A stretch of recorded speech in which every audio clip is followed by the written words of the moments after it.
just pulling up my agenda again, which I lost in the transition.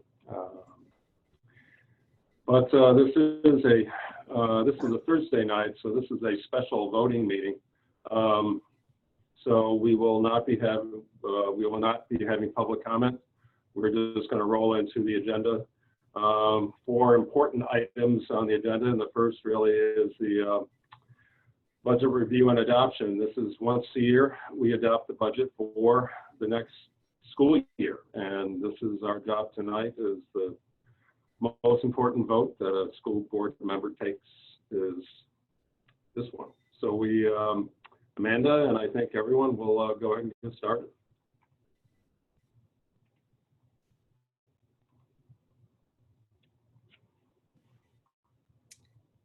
Good evening, everyone.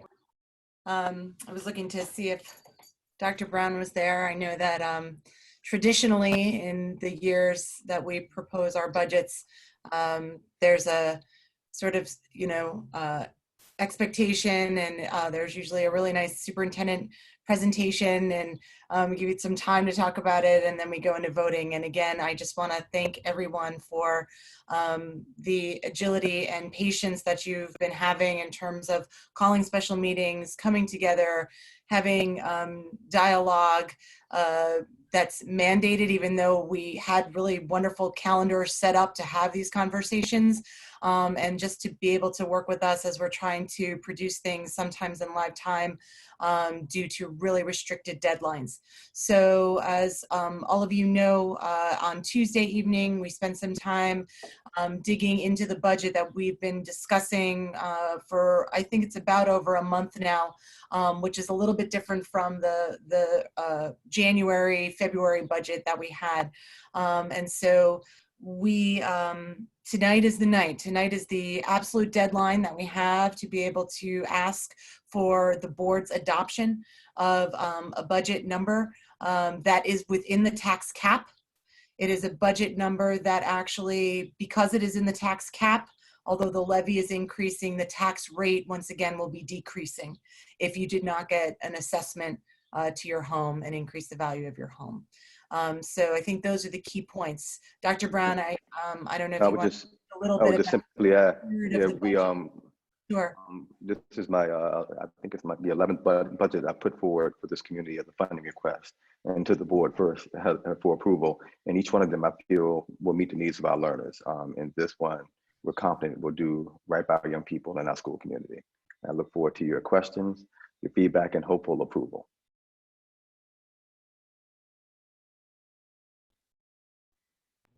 Dr. Brown and Amanda, I mean, typically we've spent basically just about 12 months putting this budget together. We started essentially, I think, a week after the budget vote last year, putting together the plan for 2021. 2021, and then and really for the years after that, and essentially multiple year budget cycle. And the final budget document, Amanda, it says final on the top, I think, right? So it is the final budget document.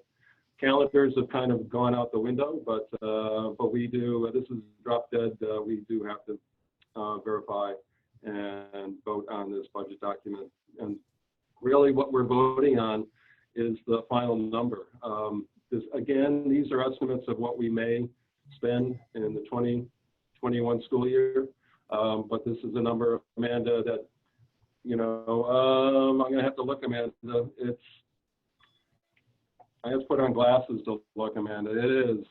It is 136, 842, 648.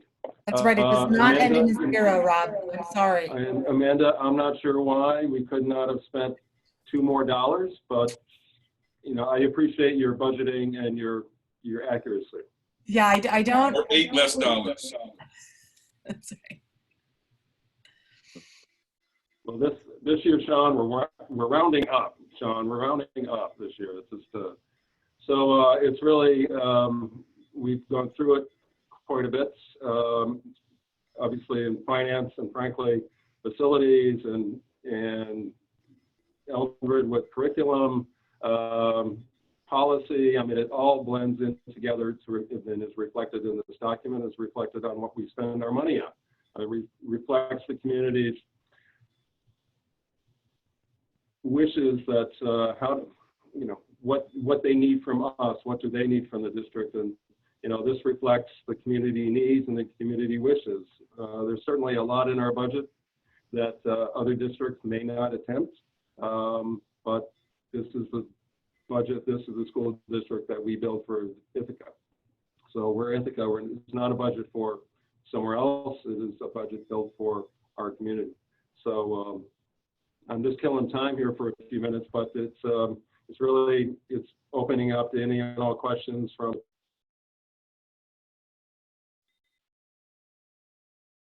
Go ahead, Sean, did you raise your hand? The only thing I would add is that our community has an opportunity to have a conversation about the budgets. Dr. Brown, would you please give us the details, or Amanda, the details about the budget hearing that'll be happening on the 28th? Yes, Amanda, you have the actual time for that Zoom meeting on that day? Unmute, Amanda. Apologies. I believe that it's 5:30. And it will be actually in this format. In the past, we've used other formats, but since we're now in this virtual world, we figured this has now become familiar. And so we wanted to continue that and not add another layer of sort of virtual challenges that we might face. So we'll be coming together. It'll be well advertised. And Rob, you said that it said final. Of course, it's final only if that is what you adopt, because I will be here as long as it takes to make sure that it's final after whatever number is adopted. Once that number is adopted, there are a number of documents that get populated either per state requirement or for the community requirement that we have to you personally, professionally, but also from the state mandates to say, we want to make sure that our voters are educated and receiving information about this budget. That number gets populated into things that will be mailed to your homes. And so you have already received hopefully a postcard giving you the details of the budget hearing that will be happening at the end of May. It should give you information also about the type of way that we are voting this year. And again, it is absentee ballot 100%. Regardless if you're here and not away, it doesn't matter if you're going to be in the country this time, everything is absentee ballot. So tomorrow morning, we send the ballot with this number as well as Proposition 2. So the Proposition 1 is authorization of us to spend up to this amount that the board will adopt and approve. Proposition 2 is spending from a capital reserve that we established back in 2018 to continue to replace our buses.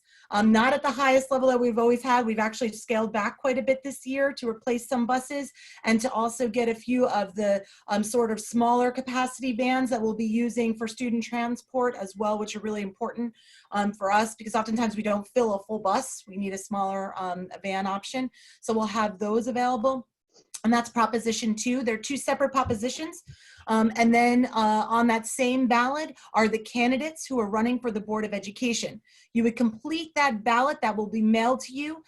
That mailing will include not just the ballot, but also a postage paid envelope for you to put your completed ballot into and mail that back to the district.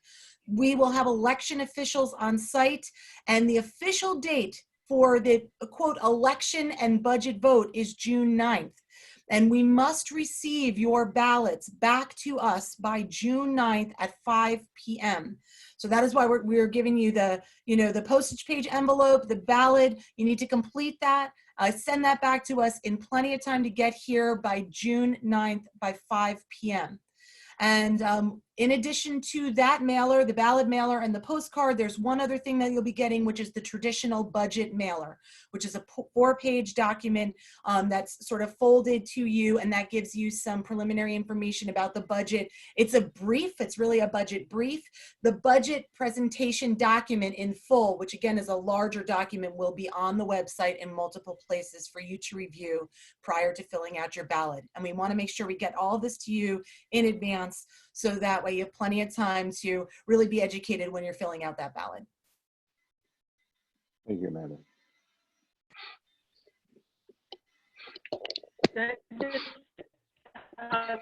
This is just one thing though, isn't it also? Ann, we can't hear you again. You got to get, I know you're in Fall Creek. We got to make this happen, Ann.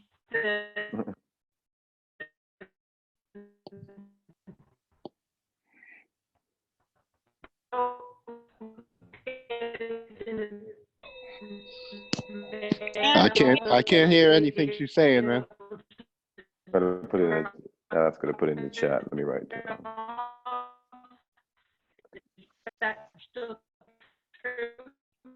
My apologies, colleagues. I muted Ann for the time being because we can't hear her. So Eldred, go ahead and I'll follow up with Ann directly. I don't have a question. I was just going to make a motion that we adopt the 2020-21 budget. Any seconds or any more discussion? I'll second it. No, thank you, Eldred. I think that, that's a good enough motion, I think. Obviously, adopting the budget, Proposition 2, 1 and 2, and seconded by Moira, correct, Moira? Yes. Yep, okay. And Sean's going to bounce back to Ann, and we'll get that question from Ann in a written format, in a chat format, hopefully, and we'll address that. Yep, so Ann just wants to follow up before we vote to Amanda's phenomenal instructions about the process, which is much more complicated this year, just to ensure that we are also allowing folks to drop off their ballots at the board building on June 9th. So it can also be hand delivered. It does not need to be postmarked. You can hand deliver it to the board building as long as it's received by June 9th at 5 p.m. So on that day, it's possible to hand deliver the ballot as well. Is that correct, Amanda?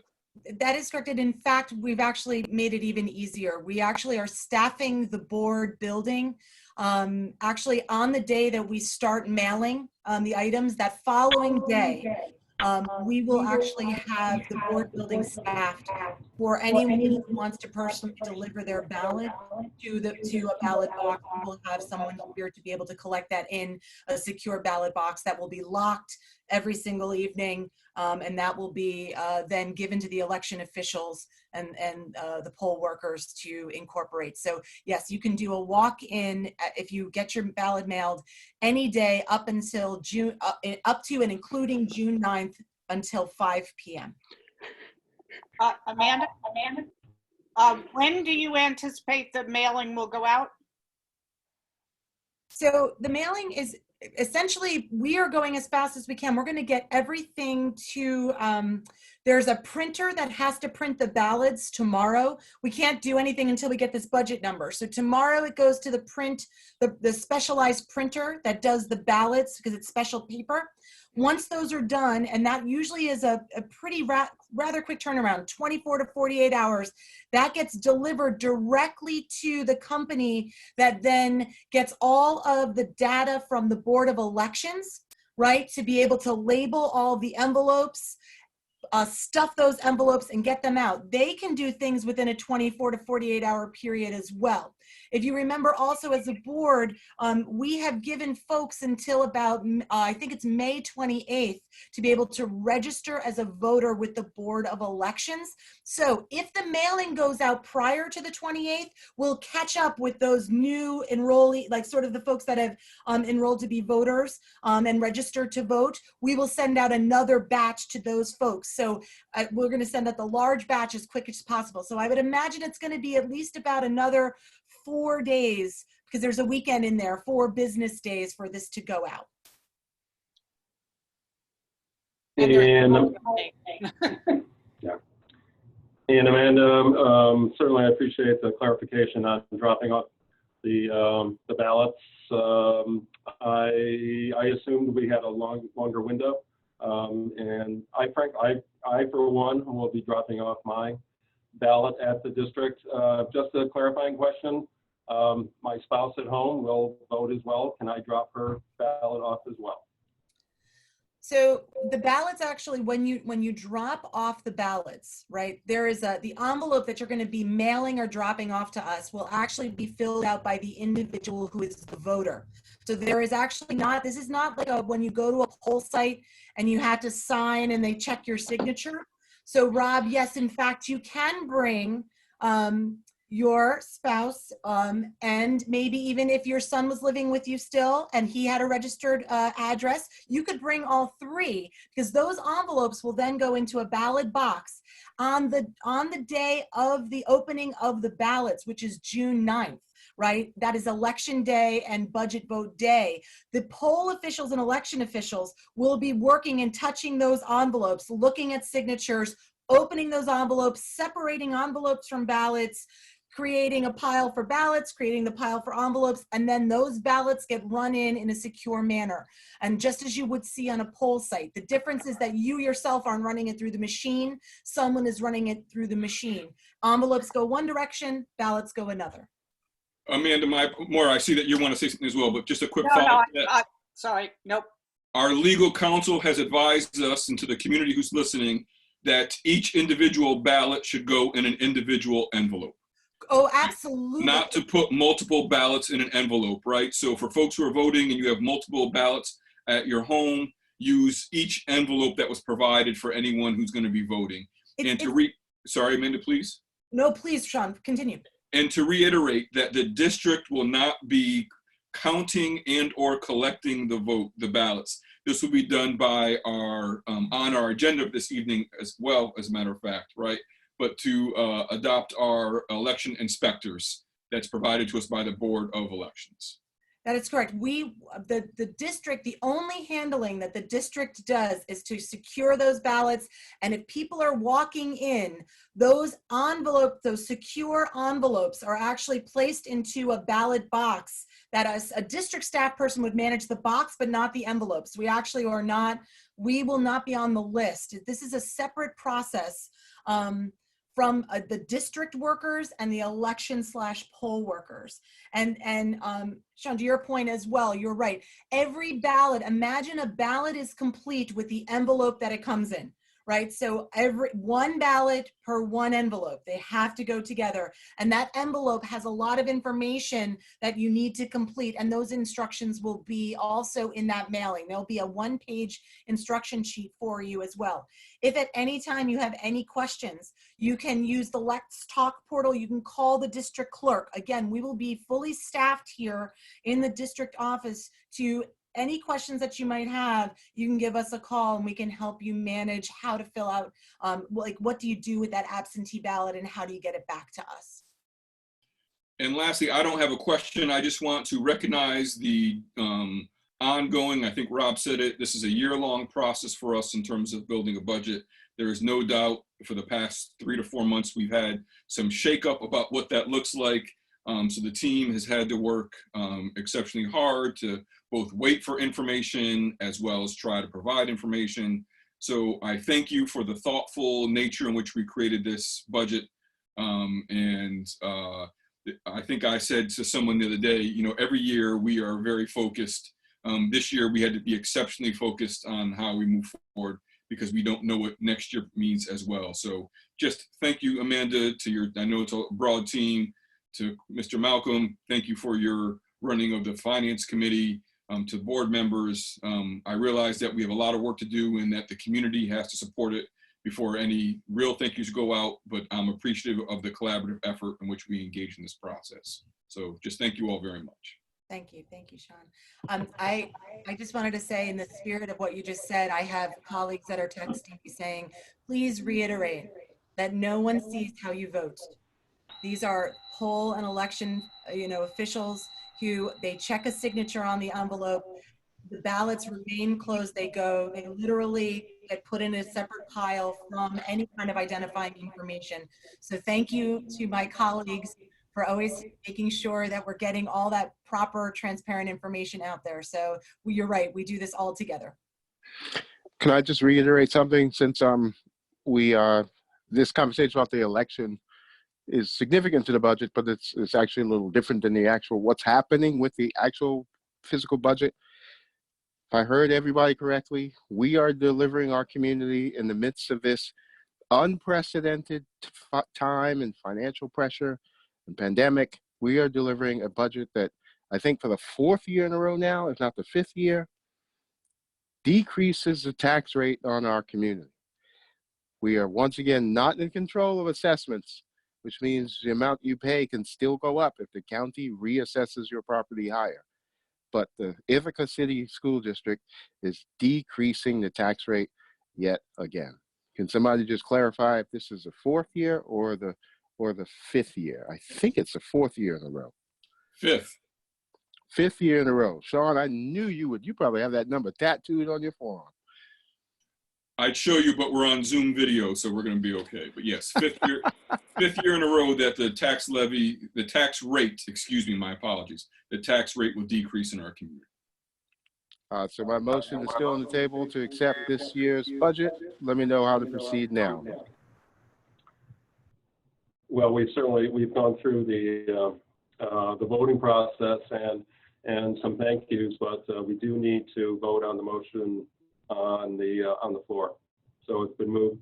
The budget for 2021 for the Ithaca City School District has been moved by Eldred Harris and seconded by Moira Lang. And now we need a vote. And if there's no other questions at this time from the board, I would ask Tricia to call the roll. Rob Ainsley, I vote yes. Aaron Crow, Yes. Sean Eversley Bradwell, Yes. Eldred Harris, Yes. Nicole Lefebvre, Yes. Moira Lang, Yes. Chris Malcolm, Yes. Ann Reichlin, Yes. Patricia Wazaloo, Yes. Very good. Thanks, everyone. That's now it's on to the next stage for the budget. And we have a few more items, and then we'll start to wrap up. But there it is. Well, the next item The tax report card, Rob. Yep, exactly. The property tax report card. I move the property tax report card for adoption. Second? Second by Pat, correct? Yes. And Amanda, do you need to speak to you should speak to the report card. It is something that we have to do every year. That's correct. It is. So it's a transparency report, right? For us to have it's one page. It essentially summarizes exactly what we just voted on in terms of the adopted amount of the budget that you're going to move forward, the proposed budget, to the voters. It shows what we did last year and where we are this year. It shows the transparency around our tax levy amount and our exclusions that we have within that calculation in terms of what we do in terms of our capital. And so that tracks that as well. It also shows a consumer price index there. And then if you look in the middle, to the bottom, it actually is also the reporting tool in which we show the public essentially how we are managing any monies that are, when we end the year, that are a surplus. And where we put them, how we use them, why we use them that way, and if we are going to allocate them again for this year, why and how we would use those. So again, this is just that one pager, an effort from the district through New York State to be able to let folks know what we're doing and sort of just that larger picture. This is required by law to actually be uploaded tomorrow into the New York State Department of the State Comptroller's Office. I actually have to push this in and through the Department of Budget. They then themselves do a lot of reports out, and this is where you can find things like on See Through New York or through the Comptroller or the Department of Budget's websites. So I will be uploading this and reporting that on the district's behalf, and I need sort of your authorization to do that.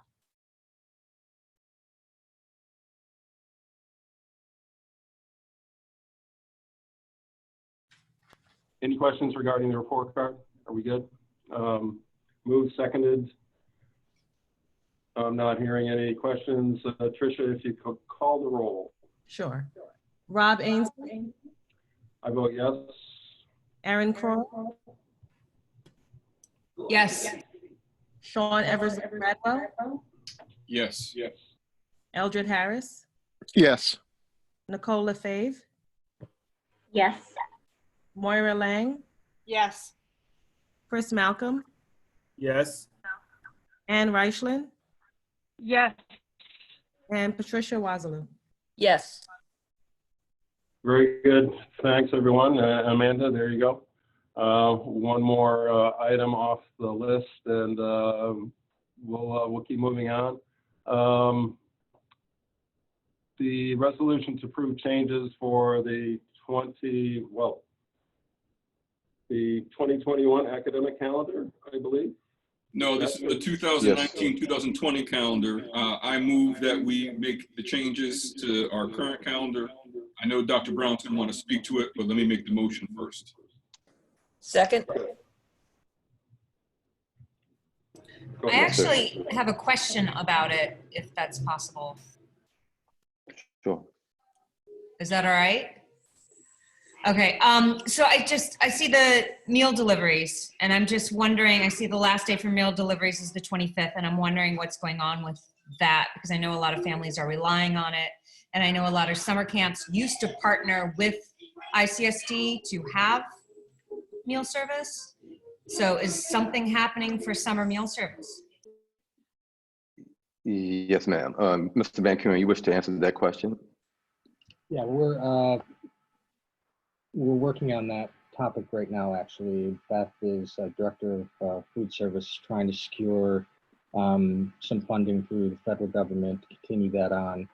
I think we have a conversation tomorrow, and so I'll be able to give the board updates and the public updates probably after tomorrow, maybe Monday or Tuesday. We'll know for certain to what extent we'll be doing summer deliveries. Aaron, and you probably know this, this is one of those things where things change every day, right? It's fascinating and sometimes frustrating. But Governor Cuomo came out today and said there will be no in-person summer school. However, districts will still be required to provide meals. And so I think we just probably got that news at 1 p.m. today, I would assume. Lily, you correct me if I'm wrong, but I know there'll be a lot of work tomorrow to try to figure out that very point, since we just got the news literally 6 hours ago. But I don't know if the memo came out, so I'm sure some folks have already saw it. Yes, we are waiting the executive order that speaks very specifically to this, but yeah, we're planning for no summer school, no in-person summer school, and all the unintended and intended consequences associated with that. And if I may, this revision of the academic calendar is due to another executive order when the governor asked that classes, schools be in session virtually throughout the spring break. We needed to make some adjustments to our academic calendar because as of June 16th, we would have had our 180 days of instruction completed, and our contractual days with the educators in front of the young people by then. So this adjustment to the academic calendar, if I may step back, this Friday will be a school day. We announced that in February due to snow. We will be in school on Friday. Monday, Memorial Day, is a federal holiday. There are no adjustments to Monday. There will be no virtual instruction going on Monday. We pick up on Tuesday.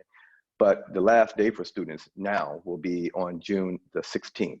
The last day for 10-month employees will be on June the 19th.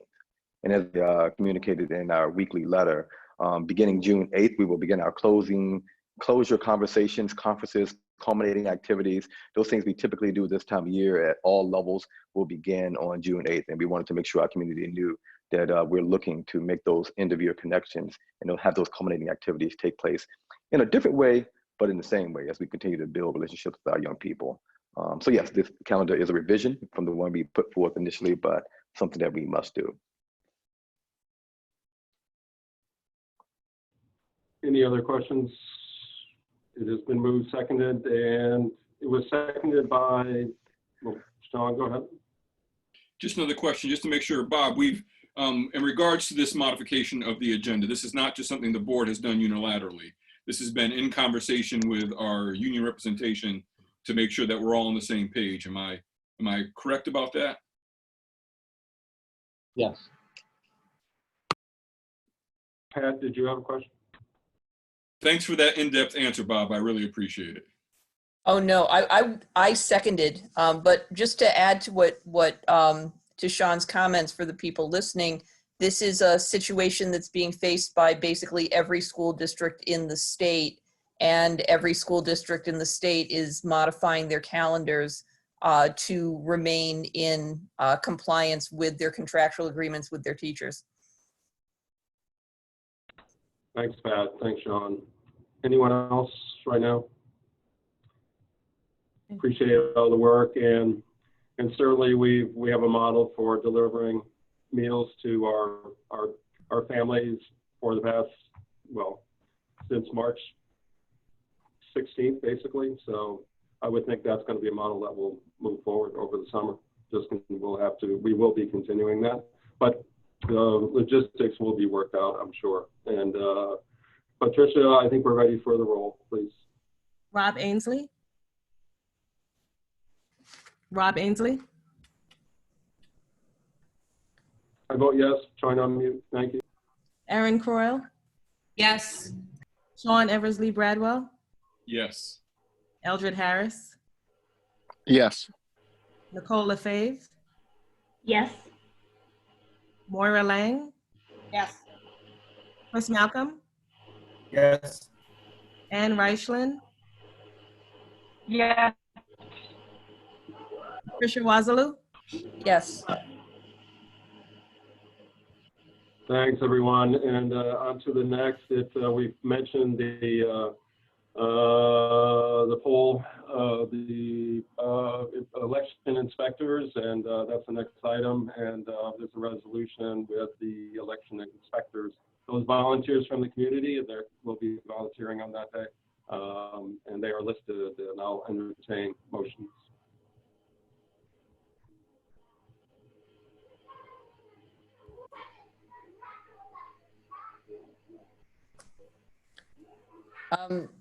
I move the resolution to appoint election inspectors for the annual budget vote and election as listed in the minutes.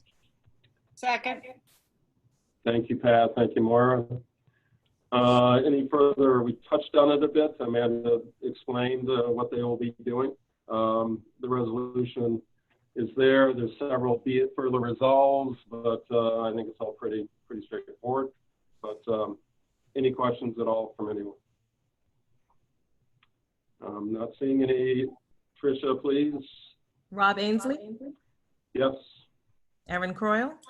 Yes. Sean Eversley Bradwell. Yes. Eldred Harris. Yes. Nicole LaFave. Yes. Moira Lang. Yes. Chris Malcolm. Chris. Yes. Yes. Ann Reichlin. Yes.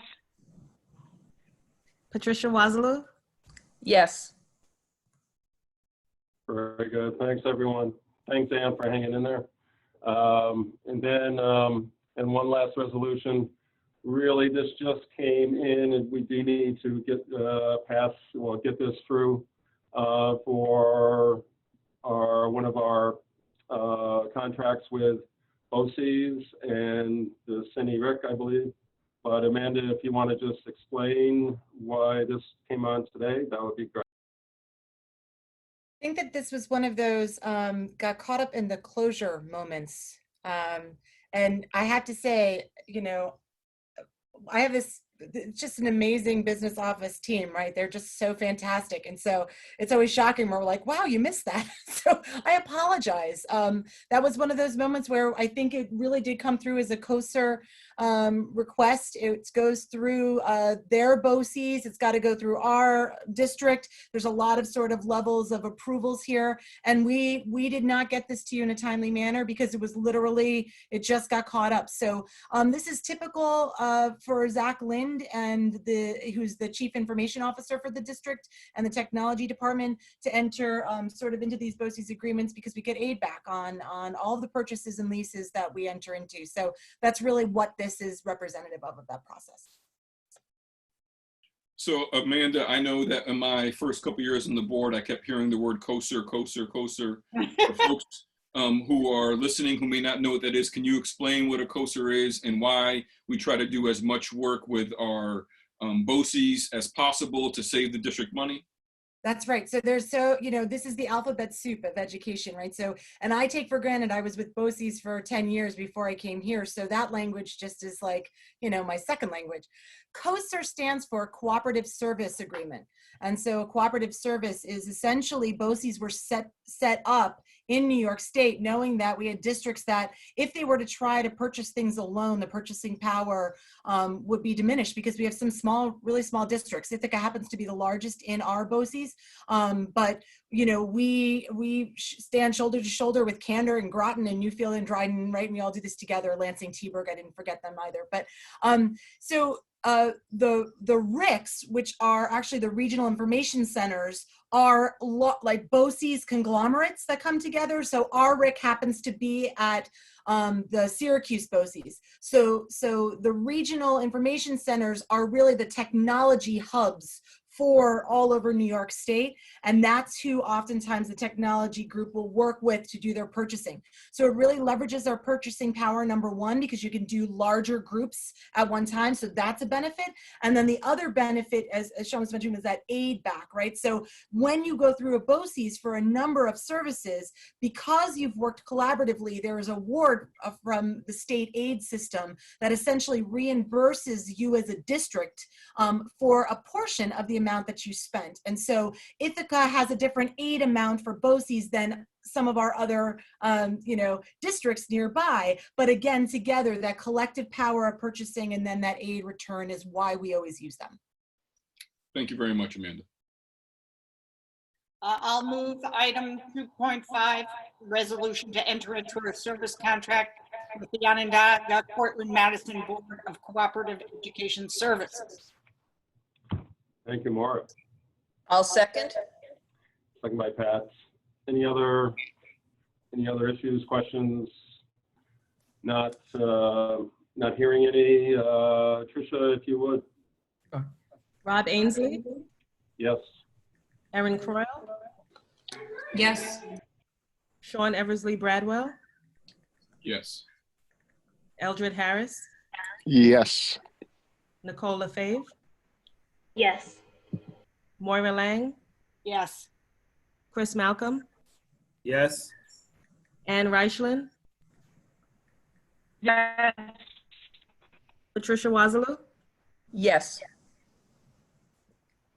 Thanks, everyone. That's the last item on the agenda.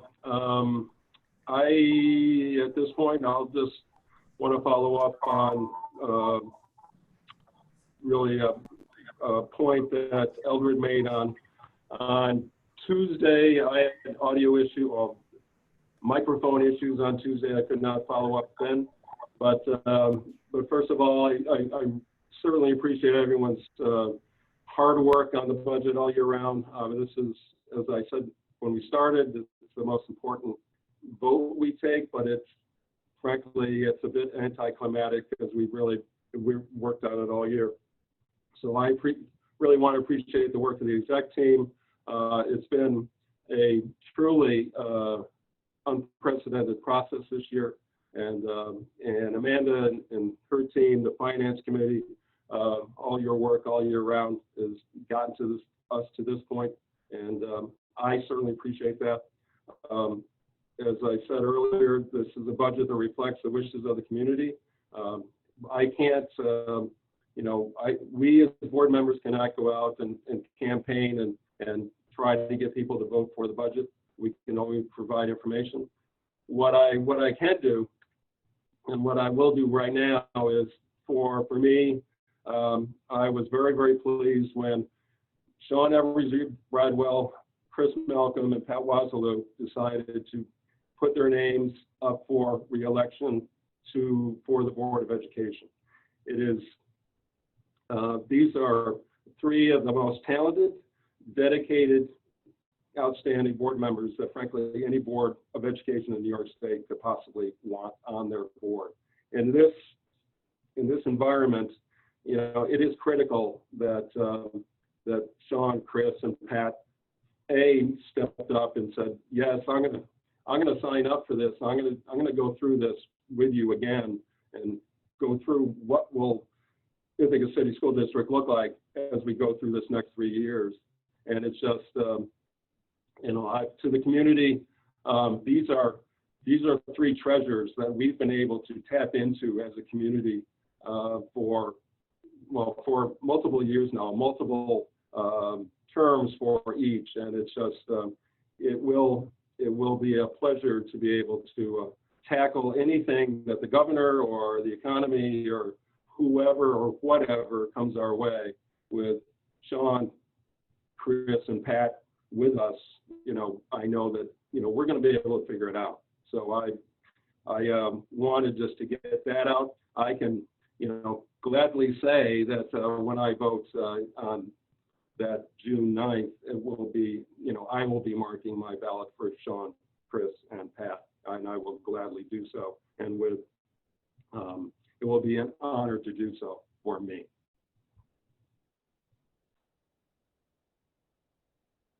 Right.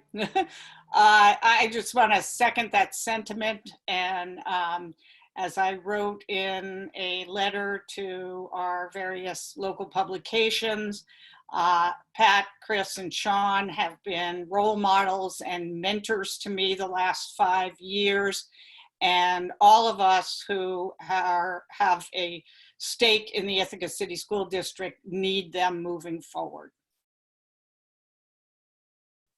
I just want to say the same thing. Poor Ann. Poor Ann. Wholeheartedly. So,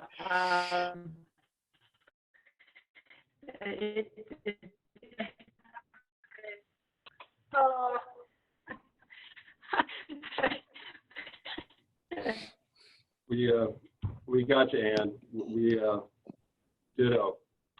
I'll just add, I'm echoing to myself, hopefully not to you all, but I plan to write a letter to, and I'm going to keep my point simple. In this environment, in this time, we are almost past the point where what one believes is as important to a board in this environment as what one can actually achieve. An achievement, moving the ball forward for our kids, is a completely different skill set, as we all have learned, than what we come into believing, right? Because we have our positions, but unless we can make those positions manifest for children, we are not doing what the community and what those babies need and expect us to do. So thank you three for even being willing, as Rob said, for continuing on this crazy journey. I don't know what makes you do it, but I'm glad you are. Bye. Or that's all. Thank you. Anyone else at this time? Sean, I think we're going to go back in exec session, am I not? Yes, very humbled. Thank you greatly. I make a motion that we return to executive session for the discussions of the employment history of particular employees. Second. So by Moira, I'm just gonna go all in favor, you know, thumbs up, yes. We're gonna, for the public, our public portion is ending and we're gonna go in exec session to discuss